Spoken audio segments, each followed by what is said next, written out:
Well, I should tell you that I actually had other plans for the daily cancellation today, but then this morning I happened to see something pop up on my Twitter feed that was so bad and lame that I had no choice but to change course. So someone named Vinay Krishnan, who described himself as a writer, organizer, and attorney living in Brooklyn, decided to share something that he calls poetry.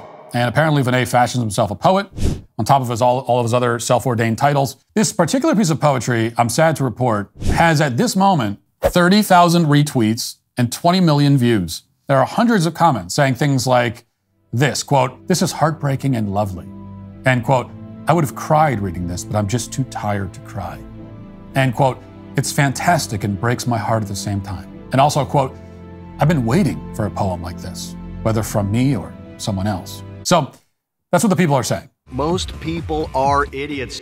Some people, at least, are saying that it's lovely, beautiful, heartbreaking. It's the poem we've been waiting for. It's the poem of the ages, the poem of our time.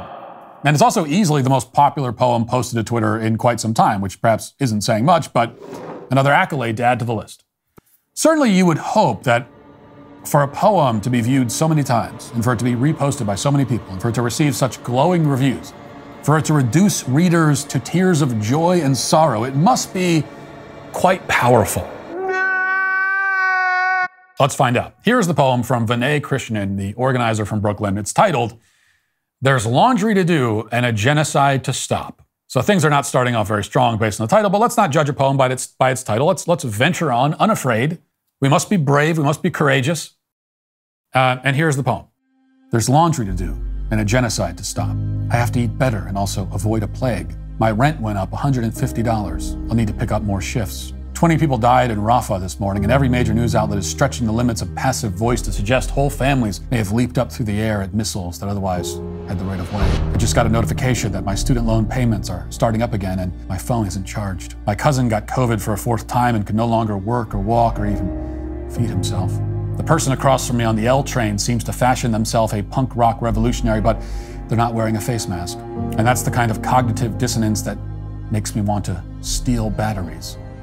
Fascists keep winning primaries for both parties, and I think I gained a few pounds. The CDC just announced there are no more speed limits on highways, and I think this Ativan is finally hitting. This NYPD farmers market only sells bad apples. Have you heard that one? Listen, it's warm today.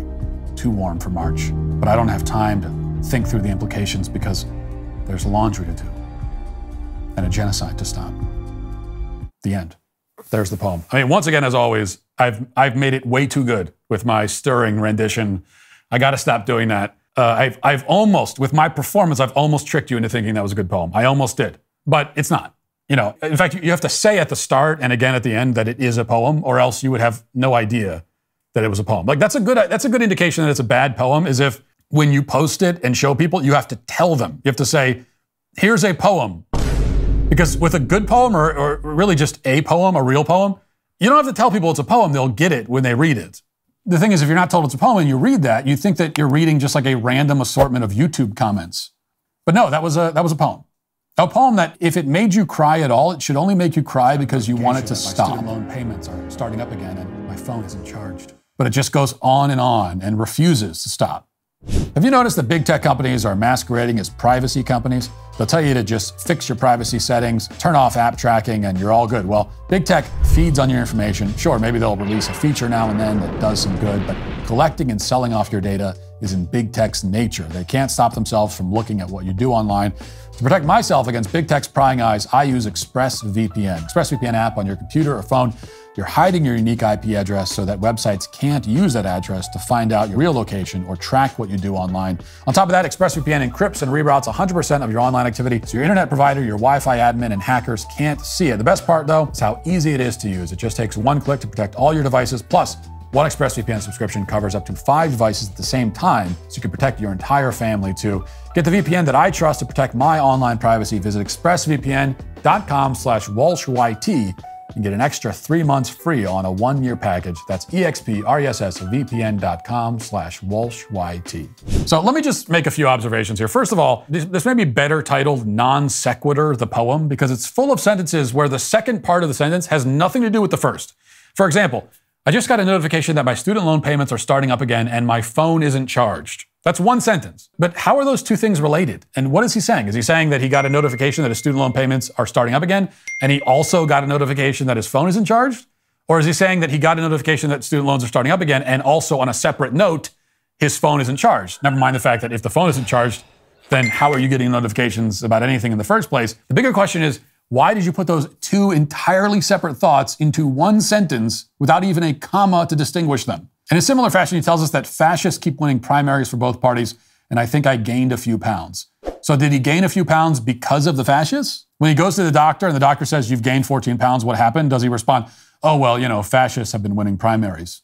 He probably does offer that as an excuse, but still, it's a non sequitur. And of course, the greatest non sequitur line in the whole thing is the bit about a guy who wants to be punk rock on a subway, but he's not wearing a mask, and that makes the writer want to steal batteries.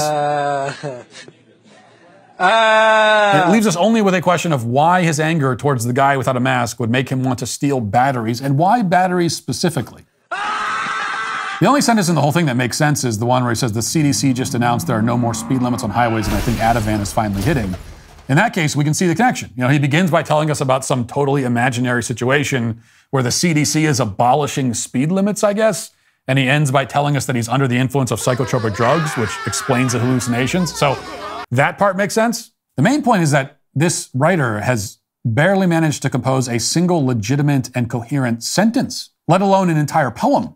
And so I must once again point out that this is not poetry. You cannot just write a series of run-on sentences, slap a title on it, and call it poetry. Poetry has rhythm, structure, meaning. I'll put it another way. If this is poetry, then everything that's ever been written is poetry. Literally every paragraph ever composed about anything in any context is poetry if this is poetry. An IKEA instruction manual is poetry. An online recipe for lasagna is poetry. When someone calls themselves a poet, in this case, all they mean is that they have the capacity for human speech. Because the poem, to the extent that it's anything at all, is just one long series of complaints. Yet the complaints, like so many complaints these days, vacillate between totally imaginary and incredibly petty. He says that his cousin has been rendered crippled and paraplegic from COVID, which of course didn't happen. He says that the CDC abolished speed limits, which also didn't happen, unfortunately. He says that fascists are winning primaries, which hasn't happened. He says he has to avoid the plague, but there is no plague. And he says that he has to stop a genocide, yet at no point during this man's daily life is he ever confronted with a genocide, much less one that he has to, or can, or would even attempt to stop. The only reality-based complaints in the poem are that the rent has gone up, he's gained a few pounds, it's warm outside, the farmer's market has a subpar supply of apples, and he has to do his laundry. Let me play a sad song for you on the world's smallest violin. And when you boil it down to like that, to its essential parts, you see that actually, you know, this guy has it pretty easy. 99% of humans on Earth have a harder life than you. And almost none of them are writing poems about it. In fact, your bad poetry, if anything, is only adding to the overall net suffering in the world. You have just made everyone's lives a little bit worse by inflicting crappy poetry on them.